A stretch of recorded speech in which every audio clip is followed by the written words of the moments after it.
Amém. Graça e paz e bem de Jesus sobre a sua vida, sobre a sua casa. Bom demais estar aqui com vocês, gente. Na minha igreja eu falo assim, que bom que você veio. Que bom que você está aqui conosco, você também que nos acompanha pela internet aí. Que bom que você veio, que bom que você tomou a sábia decisão de terminar a sua sexta-feira na casa do Senhor. Se você não vai trabalhar amanhã, nem domingo, você já começou bem o seu fim de semana que você está na casa de Deus. Que bom que você veio. Gente, estou feliz de estar aqui demais. O pastor Ronaldo, na verdade, não é só um amigo de futebol, ele é uma grande referência para mim. Já me ajudou com o trabalho de curso que a gente fazia na ABECAR, aí a gente cola nesses homens de Deus e graças a Deus, Deus tem dado a graça de nós conhecermos a gente dele e fazer vários amigos. Também está aqui o Gilson, amigão do peito. Fazia tempo que a gente não se via, né, Gilson? Bom demais estar aqui. Queridos, eu sou pastor na Igreja Batista em Sabaúna. De repente tem alguém online aí me assistindo. Sabaúna, quem não conhece, é um distrito ali de Mogi, indo para Guararema. Se alguém aqui anda de bike, de repente já foi ali para aqueles lados. Eu estou lá há 3 meses, no dia 4 agora que passou, estou ali há 3 meses. Eu estou muito feliz mesmo de estar com aquele povo e feliz de estar aqui com vocês. Queridos, família bendita, família bendita. A família é um tema muito caro, né, irmãos? Para mim é um tema muito caro, porque se eu... Não digo que eu tenha chegado longe, mas se eu estou onde eu estou, graças a Deus bem, eu devo muito à minha família, a essas 2 mulheres que estão aqui. O Senhor tem cuidado de mim, o Senhor tem mudado a minha sorte a partir do momento que eu conheci aquela moça linda ali, a Silvia. E o Senhor tem nos dado a graça de ser curados nessa família. É um tema caro, queridos, e talvez seja para você também, porque a gente ajuda muitas pessoas, a gente convive com muitas pessoas, mas eu garanto para você que no corre-corre da vida, quando o telefone toca que é alguém da sua família, o seu coração já pulsa diferente. Eu estou aqui falando, se de repente elas não estivessem aqui comigo e chegasse uma mensagem, eu já ia olhar assim, ia ficar, meu Deus, será que é alguma coisa? Família é algo muito caro, porque família é bênção de Deus e é intenção de Deus. Não existe família perfeita, você já ouviu isso? A gente está cansado de ouvir. E às vezes a gente usa essa palavra para ocultar um pouco a nossa omissão diante das nossas falhas enquanto família, né? Não existe família perfeita, não existe. Mas existem famílias que funcionam melhor do que as outras. Você já deve ter ouvido o termo família disfuncional. São as famílias que estão desajustadas, os papéis não estão muito corretos, há abusos, há situações que são mal resolvidas, famílias desajustadas, disfuncionais. Quando algo não está funcionando direito, né? Nem sempre é problema do fabricante, ainda mais no caso da família. Se a família não está funcionando, o problema não está em quem fez o projeto, o problema está em nós, em nossos corações, porque o dono do projeto chamado família é Deus. Então, se a família não está funcionando, ela está disfuncional, ela precisa ser arrumada, ela precisa entrar no eixo. A questão é, não existe família perfeita, mas existem famílias que funcionam. E a pergunta que fica para nós é, a sua família está funcionando? A sua família, como vai o funcionamento da sua família? Então, pensando nesse tema, família bendita na terra, eu escolhi uma família que é a família que Deus falou que de ti eu vou abençoar todas as famílias, que é a família de Abraão. Gente, a nossa família, ela pode, por mais ajustada que seja, ela pode ser melhor do que já é. Se a família não está indo bem, Deus pode colocar a mão, como o pastor Ronaldo orou aqui, e entrar no eixo. Então por isso que a gente pensa e repensa família. Eu quero dividir com você essa história dessa família. Eu convido você a ler comigo Gênesis, o capítulo 18.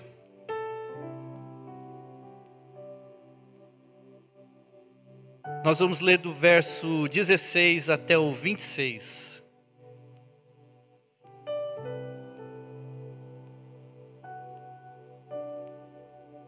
Eu quero falar com você sobre famílias que intercedem. Falar um pouquinho sobre oração. Gênesis capítulo 18, a partir do verso 16. Nós vamos ler até o 26, mas nós vamos citar também depois o verso 33. Diz assim: quando os homens se levantaram para partir, avistaram lá embaixo Sodoma, e Abraão os acompanhou para despedir-se. Então o Senhor disse: esconderei de Abraão o que eu estou para fazer? Abraão será o pai de uma nação grande e poderosa, e por meio dele todas as nações da terra serão abençoadas. Pois eu o escolhi para que ordene aos seus filhos e aos seus descendentes que se conservem no caminho do Senhor, fazendo o que é justo e direito, para que o Senhor faça vir a Abraão o que lhe prometeu. Disse-lhe, pois, o Senhor: as acusações contra Sodoma e Gomorra são tantas, que o seu pecado é tão grave, que descerei para ver o que eles têm feito, se o que eles têm feito corresponde ao que tenho ouvido, se não, eu saberei. Os homens partiram dali e foram para Sodoma, mas Abraão permaneceu diante do Senhor. Abraão aproximou-se dele e disse: exterminarás o justo com o ímpio? E se houver 50 justos na cidade, ainda destruirás e não pouparás o lugar por amor aos 50 justos que nele estão? Longe de ti fazer tal coisa, matar o justo com o ímpio, tratando o justo e o ímpio na mesma maneira. Longe de ti, não agirá com justiça o juiz de toda a terra? Respondeu o Senhor: se eu encontrar 50 justos em Sodoma, pouparei a cidade, por amor a todos, por amor a eles. Amém, queridos? Vamos orar mais uma vez? Pai maravilhoso, nós já recebemos tanto do Senhor nesse culto, Senhor Deus, tão gostoso a gente em família, Pai, adorar o Senhor e declarar essas verdades. A nossa família, Senhor, é bênção em Tuas mãos. A nossa família só vai ser bênção, Senhor, se permanecer nas mãos do Senhor. Nesse tempo aqui, Senhor, o Senhor conhece a situação de cada um aqui. Como estão os corações que aqui achegaram, Senhor. E é a palavra do Senhor que pode transformar a nossa vida. É a palavra do Senhor que muda os nossos corações. É a palavra do Senhor que transforma o nosso entendimento para mudar a nossa realidade, Senhor. Então, abre o nosso entendimento, abre os nossos olhos para enxergar as maravilhas da Tua lei nessa noite. Em nome de Jesus. Amém. Queridos, viver em família é administrar conflitos. Aliás, viver é administrar conflitos. Você conhece bem a história de Abraão. O Senhor o chama e fala: sai da tua terra, eu vou te levar para uma terra e você vai ser abençoado, você vai ser uma bênção. E Abraão sai, e logo que ele está chegando no Egito ali, ele já fica com medo, porque a esposa dele era muito bonita. E aí ele já inventa uma mentira ali, porque já teme um conflito. E aí os caras lá ficam: nossa, por que você mentiu para nós? Volta um pouquinho comigo aí nas páginas da sua Bíblia, a gente fazer um breve paralelo, um breve panorama para a gente caminhar para a nossa aplicação. E aí ele sai de lá, dá tudo certo, mas tem esse percalço no caminho, porque viver em família é administrar conflitos. E aí ele tem uma desavença, ele sai com seu sobrinho, que era praticamente um filho. Eles estão ali muito ricos e a terra ali não o suporta. Começa a ter briga entre os pastores e a família, e as famílias também, né, gente? Porque às vezes a briga não é nos parentes, mas os que estão cercando, e isso acaba afetando. E aí ele fala: ó, não vamos brigar não, a gente é parente e tal. Então é mais um conflito, e aí eles vão se separar, fala: escolhe para onde você quer ir, se você for para um lado, eu vou para o outro. E Deus sempre prometendo a Abraão, Deus sempre prometendo que iria abençoá-lo, que iria fazer dele uma pessoa próspera, uma pessoa que dele seria, todas as nações da terra seriam abençoadas, e nós desfrutamos disso. Depois tem uma guerra lá e sequestram o sobrinho dele, Ló. Mais um conflito. Abraão vai lá resgatar, arruma um monte de gente lá e vai e resgata. consegue intervir e trazer de volta o seu sobrinho. Conhece ali Melquisedeque, dá o dízimo. Deus novamente, estou no capítulo 5, no capítulo 15, Deus novamente reforça a aliança que faria com ele. Aí Sarai na época ainda, né? Está ali naquela ansiedade, como que vai ser a minha descendência? Ó, se deita, mais um conflito. Viver em família é administrar conflitos, gente. Viver é administrar conflitos. E aí Abraão vai, aí nasce Ismael, aí aquela celeuma toda, aquela confusão dentro de casa. E aí ele fala, mas eu nem queria e tal, né? E a confusão instaurada, tem que mandar o menino embora. E a consequência disso também a gente vê até hoje o conflito que é. Aí Deus aparece de novo e fala para ele, estou no capítulo 17, Deus fala para ele do sinal da aliança do Senhor com Abraão, que é a circuncisão. E aí, novamente, a esperança é retomada. E chega no capítulo 18, que é o capítulo que nós lemos, e é o capítulo muito trágico da Bíblia Sagrada, que é a tamanha pecaminosidade que havia naquela região, e eles estavam ali, e o sobrinho dele estava ali, nas regiões de Sodoma e Gomorra. Mas no meio daquilo ali, Deus vai ministrando ali e fala, olha, eu vou destruir isso daqui. Porque o nosso Deus, ele não compactua com aquilo que fere a santidade dele. E aí, estou falando tudo isso, queridos, porque a gente chega nesse texto que nós lemos, e eu disse que eu queria falar com vocês sobre esse tema, famílias que intercedem. Mas eu quero iniciar falando isso, que toda família passa por conflitos. Às vezes as pessoas olham para a sua família, talvez alguém já falou assim, nossa, sua família é tão bacana, que legal que é o relacionamento seu com os seus filhos. Poxa, eu vejo você e sua esposa se dão bem, e parece que as pessoas acham que quem está bem não está fazendo um esforço para que aquilo permaneça bem. Né? Às vezes a gente tem a oportunidade de aconselhar alguns casais, o pastor Ronaldo, nós pastores temos isso, né? Ou você que é líder de casais, e as pessoas nos procuram e estão com problema, e eu falo assim, você acha que quem está bem no casamento, você acha que é tudo tão simples assim?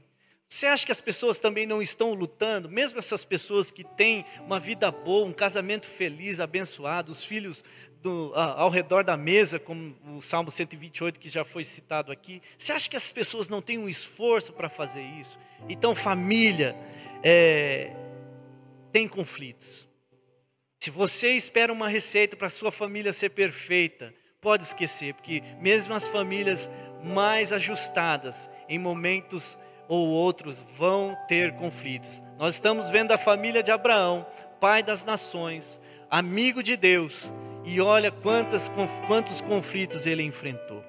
Eu tirei essa parte desse texto, queridos, porque eu acho que, eu tenho certeza, aliás, eu não acho, que um componente em famílias benditas, famílias que estão vencendo, famílias que estão prosperando na sua vida financeira, em relacionamentos, a bênção do Senhor sobre os filhos, como diz o Salmo 112, seus filhos serão poderosos na terra. Há um componente indispensável, que é toda família que é bendita tem intercessores. Famílias benditas possuem intercessores. Há uma grande falha com o passar dos anos, que as famílias estão perdendo essa arma poderosa que é a oração em nossas vidas. Os filhos não têm visto mais os pais orarem. Os filhos não têm mais os pais e as mães como referência de pessoas de fé, pessoas que andam com o Senhor. Mas, queridos, famílias benditas possuem gente que intercede por seus filhos, por seus casamentos. Guarda isso no seu coração.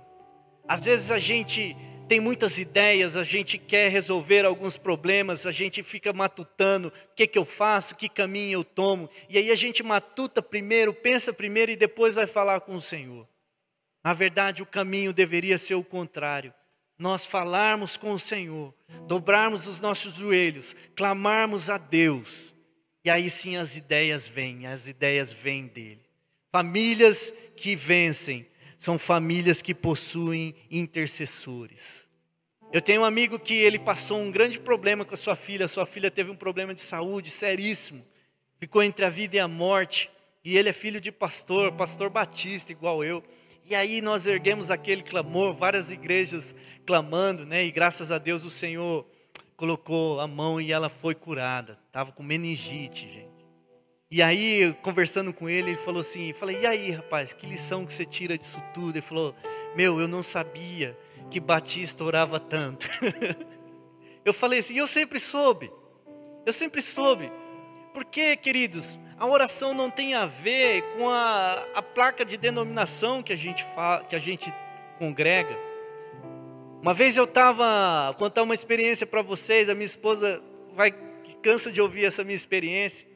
Você sabe, né, que a gente que é da igreja batista, você comumente sabe disso, eu sinto muita vontade, porque eu estou na igreja de um amigo aqui, e a gente troca ideia lá no campo, e às vezes a gente sai até umas risadas. Batista não tem costume de ir em monte, gente, eu não sei se você vai, mas eu já fui, faz tempo que eu não vou, mas eu sou um batista que já frequentei monte.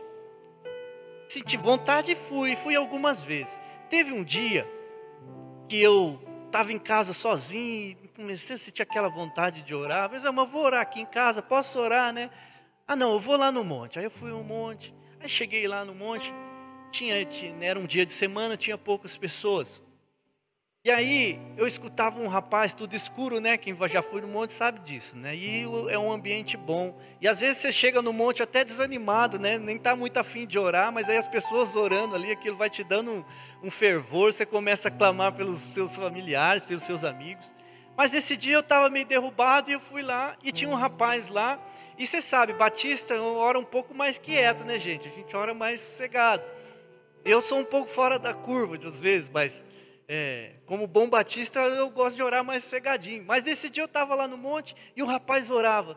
Eu sei que era um rapaz, não sei quem era, não vi o seu rosto. E ele orava, Senhor, eu não aceito que meu primo está nas drogas, eu não aceito que isso está acontecendo na minha família. E ele gritava, eu não aceito isso, Senhor, faz alguma coisa, eu não aceito. E eu tentando concentrar na minha oração, e aí quando eu vi já estava mais era escutando a oração do rapaz. Aí eu não consegui me concentrar muito, fiquei ali um tempo e vim embora. No carro eu entrei, pastor Ronaldo, voltei do carro, eu vim pensando assim, rapaz, eu acho que eu não tenho coragem de falar com Deus desse jeito não. Eu não aceito e tal. Aí eu vim pensando no caminho até em casa, né? Falei, nossa, o rapaz estava ali. Mas eu percebi que o Espírito Santo foi ministrando no meu coração e foi falando assim, ele estava dizendo que o primo dele estava numa situação e ele saiu da casa dele para ir a um local de oração e ele estava ali lutando com Deus, intercedendo, falando, Senhor, eu não aceito. E aí o Espírito Santo falou ao meu coração assim, se você tiver alguém que ora por você assim, você está bonito. Se você tiver alguém que intercede pela sua vida, do jeito que esse rapaz estava clamando por esse primo, você está bonito. E o Espírito Santo falou também assim, você precisa orar mais pela sua família, como ele ora. Famílias que vencem, queridos, são famílias que possuem intercessores. E olhando para esse texto aqui, com base nessa afirmação, eu vejo aqui uma grande intercessão desse grande homem de Deus que foi Abraão. Eu queria extrair três lições para nós, para mim e para a sua família, relembrar algumas coisas para nós. A primeira coisa é que intercessores permanecem sempre na presença de Deus. Intercessores permanecem sempre na presença de Deus. Olha o que diz o verso 22 aí. O Senhor tem ali um encontro, está avisando o que vai fazer e Deus fala assim, eu vou esconder de Abraão o que eu estou para fazer? Não, vou dizer a ele. E o verso 22 diz que os homens partiram dali e foram para Sodoma, mas, gente, esse mas aqui muda tudo a gente nesse texto. Os homens partiram dali e foram para Sodoma, mas Abraão permaneceu diante do Senhor. Abraão foi chamado amigo de Deus. Amigo é quem anda junto, você sabe disso. Amigo é quem gosta de estar junto. Amigo é quem gosta de sentar na mesa junto. Quem gosta de fazer as coisas juntos. Queridos, quais têm sido os nossos diálogos com o Senhor? Os homens vão ali, vão executar o juízo de Deus. E Abraão, no entanto, permanece ali. Ele tem uma longa conversa com o Senhor. Intercessores permanecem sempre na presença de Deus, pedindo a intervenção de Deus na sua família. É isso que Abraão vai fazer. Abraão permaneceu. Quanto tempo nós permanecemos? Nós queremos ter a bênção de Deus sobre as nossas famílias, nós queremos ver nossos filhos no caminho do Senhor, nós queremos ver os nossos negócios prosperarem, a gente quer ver a nossa igreja romper, ver a nossa família unida na casa do Senhor, todos andando tementes a Deus. Mas quanto tempo nós dedicamos intercedendo diante de Deus? O texto diz que Abraão, diante dessa situação do que estava para acontecer, ele permaneceu na presença do Senhor. Quem são os intercessores? Que tipo de intercessor você e eu temos sido, queridos? Queridos, nós estamos numa guerra. Pastor Ronaldo orou aqui, é de fato. Eu não sei se você, em que mundo você vive, mas no mundo que eu vivo, eu vejo, eu percebo os ataques do inferno diariamente sobre a minha família.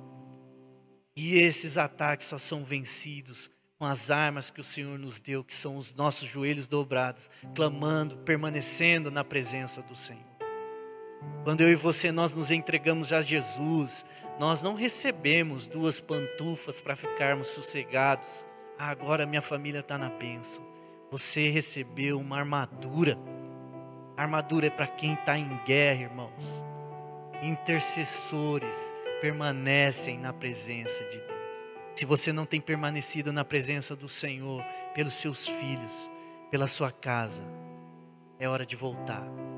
É hora de interceder mais. Gente, às vezes a gente trata as nossas orações como um protocolo, né? Se você vai a alguma repartição pública, você vai protocolar um documento, você chega lá, uma petição, alguma coisa, e a pessoa entrega lá, e aí espera para ver o que vai dar, né? Vai pedir uma lombada, vai pedir uma pintura, vamos ver o que vai dar isso aqui. E aí só volta depois para saber. A nossa vida com Deus não pode ser assim, irmãos. Quando diz respeito à família, a gente precisa buscar ao Senhor com intensidade, permanecer nele. Deus não quer que as nossas orações sejam assim não, queridos. Queridos, tem uma pesquisa, acho que tem um slide aí, não sei se dá para ver. Uma pesquisa nos Estados Unidos ouviu 14 mil pessoas. E a pergunta que fizeram a eles, deixa eu virar um pouquinho aqui, ó. Quanto tempo por dia você dedica à oração? Ali a coluna em branco são os pastores. Na coluna rosa ali são os leigos. 5 minutos, 10 minutos, 15 minutos, 20 minutos. Olha só como os pastores oram pouco, gente. 14 mil pessoas. Os pastores que oram meia hora ali, ó, pastor Ronaldo, pastor Gilson, não sei se tem mais pastores aí, ó, 20% dos pastores só falaram que oram meia hora. Quanto que dá 20% de 14 mil, gente? Vocês acham que a família resiste aos ataques do inferno se nós não orarmos? Nós precisamos interceder e permanecer na presença do Senhor. Intercessores permanecem. Segundo ponto, intercessores persistem em oração por seus familiares, por nossos familiares. O verso 23 até o verso 32 é essa longa conversa de Abraão falando com Deus. Olha, mas como assim, Senhor? Deixa eu me chegar aqui a Ti, percebe? Então primeiro ele vai até o Senhor, as coisas estão indo, estão acontecendo, porque gente, a vida não para. Deus está fazendo, para o bem ou para o juízo, Deus está fazendo. E ele permanece ali e ele tem esse longo diálogo, porque intercessores persistem. Você sabe muito bem que quando você ora, você pede a Deus, está ali batendo a porta e as coisas não acontecem, a sua tendência, a minha tendência é desanimar. Mas queridos, até onde você aguenta ir pela sua família? Até onde você está disposto a ir a lutar com o Senhor em oração, a persistir em oração pelos seus filhos, por aquela porta que ainda não se abriu, pelo seu casamento que está afundando? Intercessores persistem em oração por seus familiares. É um longo diálogo, há insistência aqui. Senhor, mas se tiver 50 lá, vai destruir? Não. Aí se tiver 45, e ele vai ali, vai conversando. Gente, isso é uma conversa insistente, parece até, você já conversou com gente chata, você sabe quando a pessoa fica insistindo no assunto? Com Deus aqui, Abraão não quer nem saber, ele quer persistir, Senhor, porque ele sabe que tem alguém dele lá, é o seu sobrinho. E nós achamos que as nossas orações, a gente tem que orar, e ora hoje, amanhã já não precisa orar mais. Já estou cansado. Senhor, estou orando aqui e nada acontece. Abraão persiste. Há insistência, há preocupação, há um desejo ardente de ser ouvido. Olha as palavras que ele diz, queridos. Vamos ler aqui alguns versos, verso 27, né? Mas Abraão tornou a falar: sei que já fui muito ousado a ponto de falar com o Senhor, eu que não passo de pó e cinza. Então ele continua, ele busca. O verso 30 fala: ele continuou, e não te ires, Senhor, mas permite-me falar. Intercessores persistem em orações pelos seus familiares.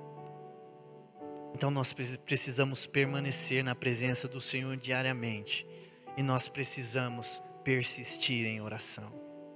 Você está cansado? Quanto vale a vida do seu filho? Quanto vale o seu casamento? Será que não dá para insistir um pouco mais? Será que se você buscar mais ao Senhor, persistir mais, desejando que Deus mude, como Abraão fez, ele foi falando, irmãos. Quando chegou no 10, ele parou. Eu acho que aqui eu sempre tenho esse raciocínio, é uma imaginação minha, que acho que ele não quis fazer menos, falou: não vou pedir menos, porque deixa 10, já está o sobrinho ali no meio, que de repente nem o sobrinho era justo, mas ele persistiu. Ele persistiu. Sabe, gente, eu tenho um amigo, e você conhece muitas histórias assim, eu só vou contar essa só para você, de repente o Espírito Santo aquecer o seu coração. Você que está desanimado aí e parou de persistir em oração por uma causa pela sua família. Vou chamar ele de Zé. O Zé era uma pessoa que tinha problemas com bebida. Antes de conhecer Jesus, era uma pessoa assim que bebia muito mesmo. Meu amigo, não estou inventando história não. Mas ele trabalhava, trabalhador, honesto, dedicado, mas tinha um problema. Ele saía fim de semana, como ele mesmo falava, voltava trêbado, né? Que é o linguajar que o pessoal usa. Ruim mesmo. A ponto de chegar em casa e ele entrar para casa, deixar o carro, não pôr o carro na garagem e entrar dentro de casa. E no outro dia ele acordar e falar: roubaram o meu carro. É nesse nível, irmãos. Talvez tenha alguém aqui que já tenha passado por situações assim, que o Senhor libertou. Talvez a pessoa que você precisa persistir é alguém que vive uma condição assim. Mas o Zé, ele tinha uma mãe que era da Igreja Assembleia de Deus. E aí, ele falava que quando ele chegava, ruim, bêbado do jeito que estava, ele sempre encontrava a mãe dele orando de joelhos, pedindo: Senhor, muda o meu filho, tira o meu filho dessa vida. Tira o meu filho dessa vida, liberta o meu filho, traz ele para ti, liberta ele, faz ele um homem livre do álcool. E ele chegava, e aquilo foi acontecendo várias e várias vezes, até que um dia, queridos, como se fosse num estalar de dedos, ele entra na casa dele, vê a mãe dele daquela forma, como já tinha visto muitas outras vezes, e aí ele entra no chuveiro chorando, e ele se rende a Jesus, e ele fala: mãe, a partir de hoje eu mudo a minha vida. Mas tinha alguém insistindo, querido, tinha alguém ali batendo a porta do Senhor, pedindo: Senhor, liberta o meu filho, Senhor, muda. Intercessores não desistem de suas famílias e fazem isso de joelhos. Nós precisamos buscar ao Senhor, precisamos persistir no Senhor. Terceiro e último, intercessores aprendem a descansar em Deus, confiando em seus propósitos. Olha o que o verso 33 diz: depois de todo aquele diálogo, Depois de toda aquela insistência, e Deus fala assim, ó, por amor a esses 10, Abraão chega nos 10, né? Fala, por amor, se não tiver 10, eu mudo meus planos. Mas aí o verso 33 diz que tendo acabado de falar com Abraão, o Senhor partiu e Abraão voltou para casa. Queridos, há momentos que nós precisamos também em nossas intercessões aprender a descansar em Deus e confiar no seu propósito soberano. A gente agoniza em oração, a gente aprende a exercitar a nossa fé, a clamar ao Senhor, a derramar as nossas lágrimas, a regar os solos da semente que nós estamos plantando com as nossas lágrimas em oração. Mas nós temos que fazer isso e precisamos, tendo feito isso, descansar em Deus. É Deus que move as coisas, irmãos. É Deus que ouve a nossa súplica e com uma voz, um comando, Ele muda. E quando a gente tem essa percepção, a gente segue clamando, a gente segue buscando, a gente segue agonizando. Mas a gente entende assim, olha, não está em nossas mãos. Intercessores clamam, lutam, choram, guerreiam, mas entendem quem está no controle de todas as coisas. Intercessores aprendem a descansar em Deus. Há muitas coisas, queridos, que não estão no seu controle. Muitas coisas. Há muitas coisas que não estão no meu controle. Coisas que eu tenho batido a porta do Senhor e clamado, e ainda não aconteceu nada. Mas quando eu me levanto, a gente se levanta e segue adiante, sabendo que Deus está no controle. Lá em casa a gente se ajuda. Quando a minha esposa, vê que eu estou falando muito de um assunto, porque quando a gente quer muito que uma coisa aconteça, ou a gente está angustiado com uma coisa, a gente toda hora está falando daquilo, não, mas tem isso, estou preocupado e tal. E aí a gente se ajuda lá, ela me fala assim, você não confia no seu Deus, não?